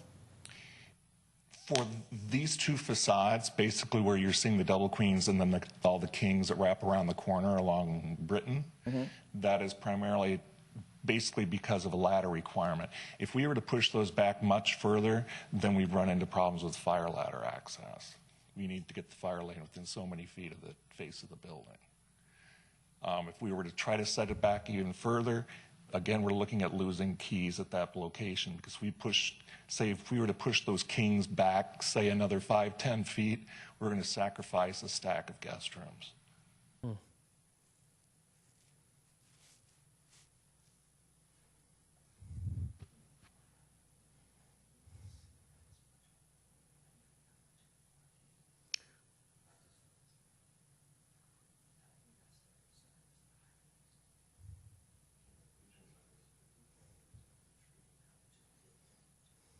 Correct. You don't necessarily see that in the rendering. Yeah, well, basically what he brought up is the roof is articulated. So what you're seeing, you don't see it here because it's a flat elevation, but that green portion comes out the significant 15 feet. And then you have the larger bulk of the building step back behind, which has the finer tuned articulation between the 5 foot setback and the guest rooms. So the actual line of the floor is extending out, and that continues straight across the facade, and you create a thin shadow line, and then it goes back to a very deep shadow line. And again, here, this facade has quite a bit of articulation.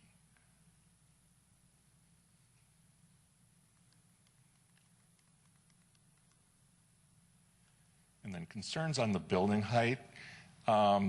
Actually, the site visibility as a gateway site, our thoughts and intentions were that this was actually a very good location for this, as was brought up. This is the view actually from the freeway. So it's not a tower, so to speak, but it is large enough to become a major element from visibility. That's existing tree there, right? Correct.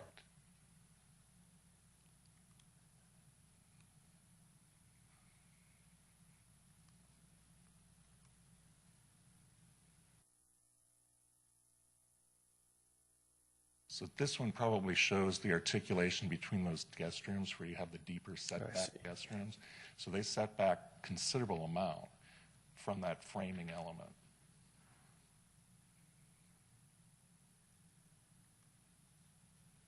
The idea was to create basically a series of boxes that would intermingle and stack upon one each other. So you have the green screen poking out further, and then the buildings basically breaking up in various planes as you see it.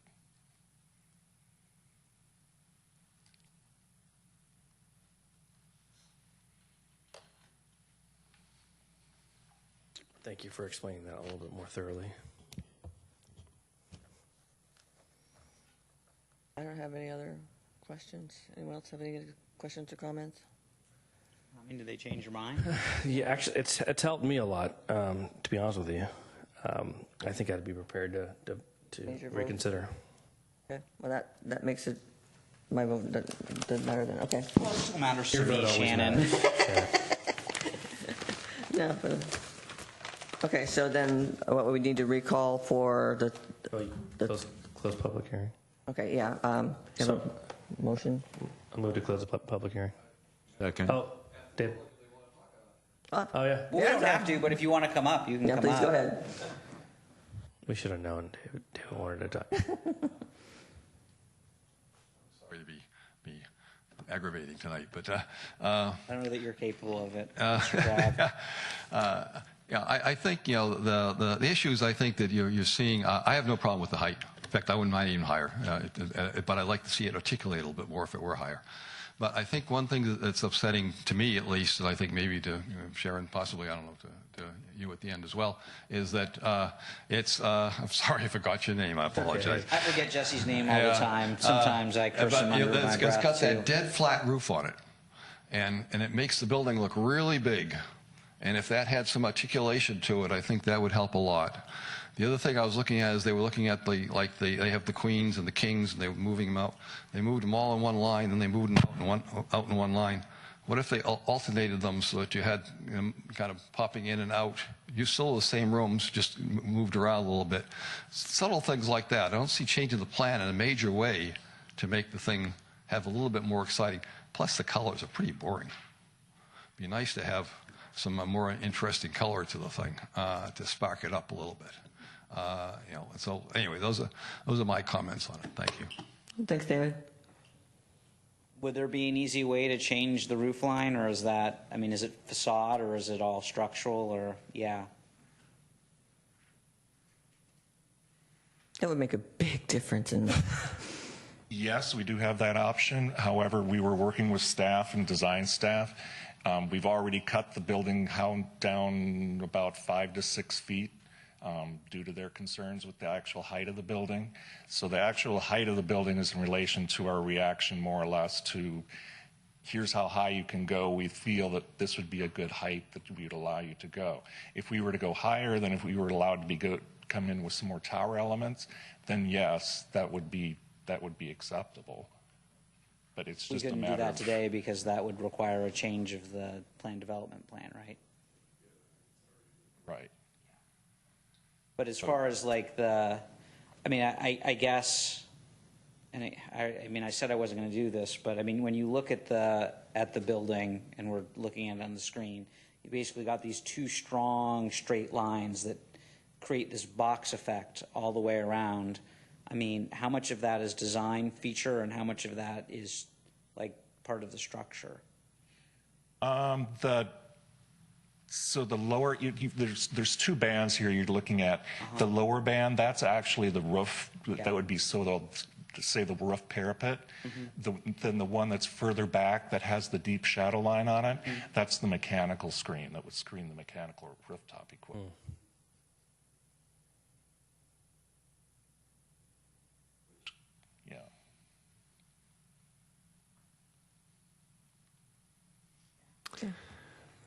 If I could weigh in, Madam Chair, this is a contemporary design, and the upper element, I think, caps the building very well and creates a shadow line effect at the top of the building parapet there, and really adds a cap, and it's elegant. I think that if you, I do like the way on the left-hand side of the building this cap element steps away from the edge of the building. You see that? And I really like the way it works on this elevation. In fact, you don't see that wide area at the street level at all, whereas in this elevation you do. So on either side of the building there's a difference in the way that this behaves. at the corners of the building. I think that at the front corner of the building, I think that if you moved it away, I think it wouldn't look correct. It would actually cheapen the design at the primary corner at Britton and Industrial. One option might be to add a break somewhere in that linear piece at the top of the building, but and I respect the architect that spoke earlier, the comments about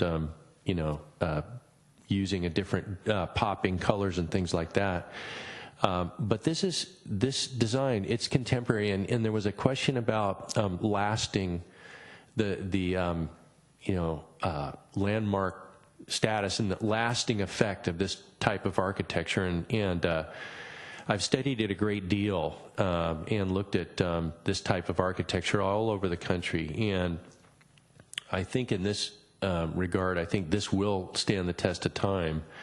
I think there is a potential maybe to do some things with the capping element, and if the commission felt very strongly that something ought to be done about that, we could work with the applicant to come up with some solution. But it works pretty well right now in terms of making the mass of the building look lower, I think, because of that shadowing effect it creates. I think that Jesse's ready to change his vote anyway, which means that there'd be enough for this to pass. So I don't think we need to drag it on much longer. I mean, I think this is just a style of building that I don't have personal, and since this is design review, I do have a say in it.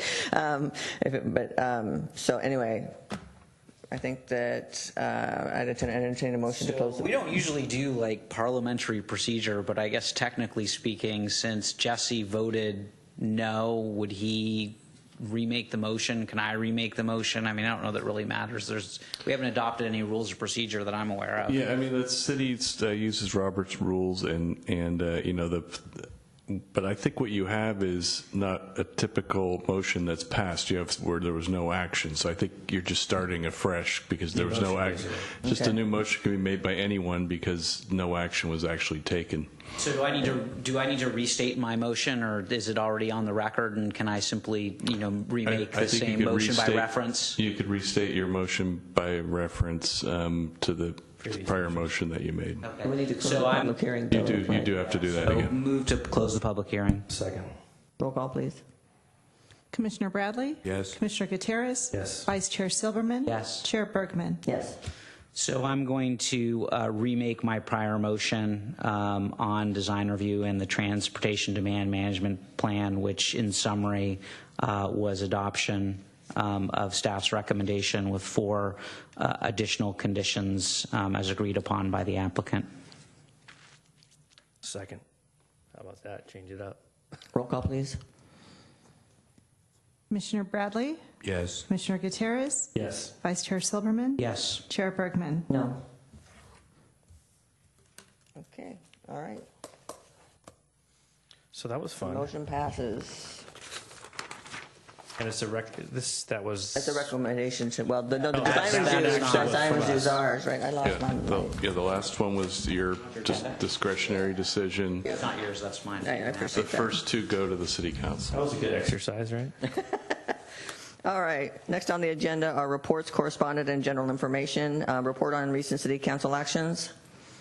None for this evening. Okay. Planning Commission comments or reports? None from me. No. Correspondence? None other than the 4 pieces of correspondence that was set on the dais tonight. Okay. Planning staff comments, reports, and updates on current projects? Yes, I would like to take the opportunity to inform the Planning Commission about an upcoming workshop that staff has scheduled with the consultant team Opticos that's working with staff on single-family development standards and who is also working with staff on refinements to some of the mixed-use zoning districts in the downtown, particularly the downtown core and along Laurel Street south of Arroyo, as that mixed-use portion along Laurel relates to the residential zoning district immediately adjacent to it. I'm going to be passing out flyers that we have posted in the glass case, as well as as well as noticed in the local newspaper and on all of the social media sites that we have access to here at the city and have city social media sites for. So the intent for the upcoming workshop on May 24th is to invite the community to have a dialogue about building height in the downtown core. As the commission may recall, the maximum number of stories that you could possibly have in the core is 4. With a corresponding building height. So we want to take a closer look at how tall buildings should be just in the core area, the 600, 700, and 800 blocks of San Carlos. So for those that may be interested or know folks that have an interest and care and concern about our downtown core, this is a workshop open to the public. It'll be located at the library on the second floor, again Wednesday, May 24th at 6 p.m. Great, thank you. And if there's nothing else, no. Okay, meeting adjourned.